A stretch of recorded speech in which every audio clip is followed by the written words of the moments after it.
Ok, on travaille à l'académie beaucoup avec un partenaire ASP, donc ASD, Académie Self Défense, avec ASP, hein, c'était pas voulu, mais bon, super matos, on a un partenaire vraiment de qualité, ils sont tout à côté, donc tout ce qui est, quand on fait des formations pour du personnel un peu force de l'ordre, on a du matos de qualité, d'accord.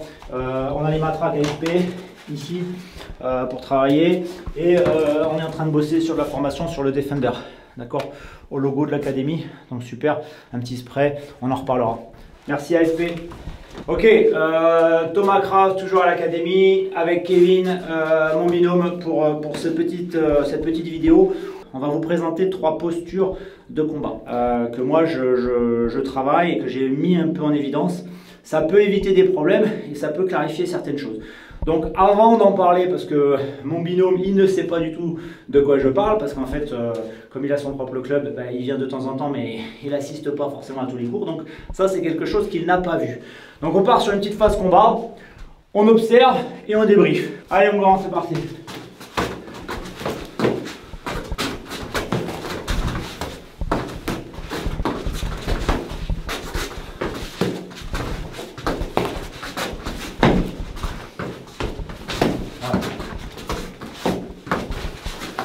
Ouais, bien.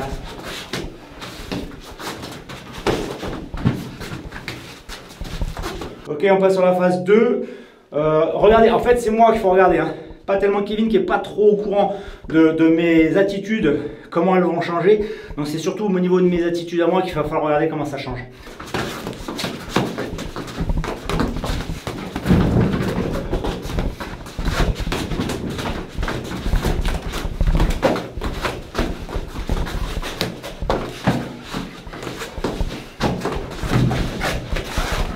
Ok, fort.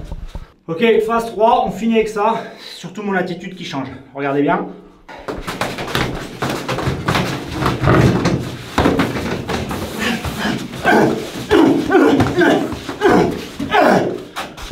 Ok. On va conclure sur cette petite vidéo. Donc on a 3 phases. Vous avez bien vu un petit peu le changement d'attitude que je pouvais avoir pendant ces phases-là. Donc juste pour faire simple, la phase 1, c'est de la gestion. D'accord, je suis avec un gars qui travaille, il a fait du championnat, un championnat de France en sanda, etc. Lui, il maîtrise bien la partie sport avec toutes les techniques. Bon, je vais être dans la gestion avec lui. En termes d'agression, c'est pareil. C'est-à-dire que je peux être dans la gestion. C'est une histoire d'une place de parking, c'est une histoire de place de cinéma. Tu t'embrouilles avec un mec. Tu peux rester en phase 1, c'est-à-dire gérer, ne pas être touché, ne pas aller le toucher trop sévèrement pour avoir des réponses juridiques derrière qui vont te foutre dans la merde. Donc la phase 1, c'est ça, c'est de la gestion. Je gagne du temps, je l'observe, je reste dans la distance. Donc en fait, techniquement, tu as vu, tu bouges, on reste dans la distance. Ça, c'est la phase 1. Phase 2, on change de contexte. C'est pas tout à fait la même chose. Là, j'imagine plus un mec qui veut rentrer chez toi. Donc en fait, tu viens d'ouvrir la porte d'entrée et il y a un mec qui rentre dans le couloir, tu vois, agressif. Bon, peut-être c'est gouré d'appart, peut-être c'est à toi qu'il en veut, et tu sais pas. Le problème, là, tu vas pas être dans la gestion, là, tu vois, parce que derrière, il y a ta famille. Donc là, en fait, il faut qu'il fasse marche arrière, les mecs. Donc là, je suis sur la marche avant, je suis beaucoup plus agressif, beaucoup plus incisif.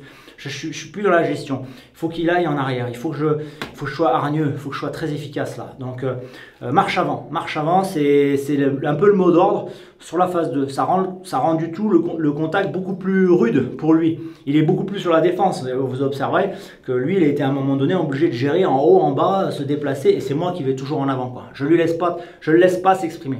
C'est ça la phase 2. La phase 3. C'est un peu la phase ultime, on va dire. Là, c'est à travailler avec des gens qui sont sereins dans leur tête, quoi. Parce que la phase 3, c'est je vais au bout de ma démarche, en fait, dans ma pratique. Le contexte, voilà, moi, je vois Francis Holm, tu vois, la main sur la poignée de porte de la chambre de ma fille de nuit, quoi. Donc, je suis là, j'ai entendu du bruit dans la baraque, j'arrive avec ma lampe et je vois ça, quoi. Donc, avec un tisonnier ou un couteau à la main, quoi. Forcément, le contexte est tellement différent, tu peux pas être dans la gestion, là, hein. Et même, je veux dire, la phase où tu avances en avant, ça va être compliqué. En fait, tu es dans un truc limite sacrificiel. Tu vas aller combattre avec tout ce que tu as comme outil, les doigts dans les yeux, les dents, tu vas utiliser les meubles. Si tu dois l'attraper, passer par la fenêtre avec, tu vas passer par la fenêtre avec. Pour moi, c'est la phase 3. Que tu vas, des fois, je discute, j'ai des copains légionnaires, tu vois, eux, ils vont débloquer direct sur la phase 3, quoi. Il n'y a pas de une, deux.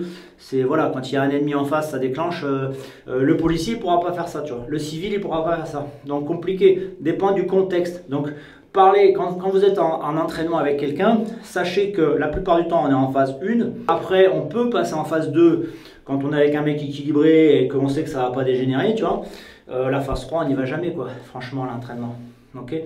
Donc c'est bien de détailler tout ça, travailler sobrement, travailler en sécurité, mettez les protections adaptées à chaque fois évidemment, et puis voilà, au moins vous aurez un petit peu les paliers quoi. Allez, à la prochaine, salut.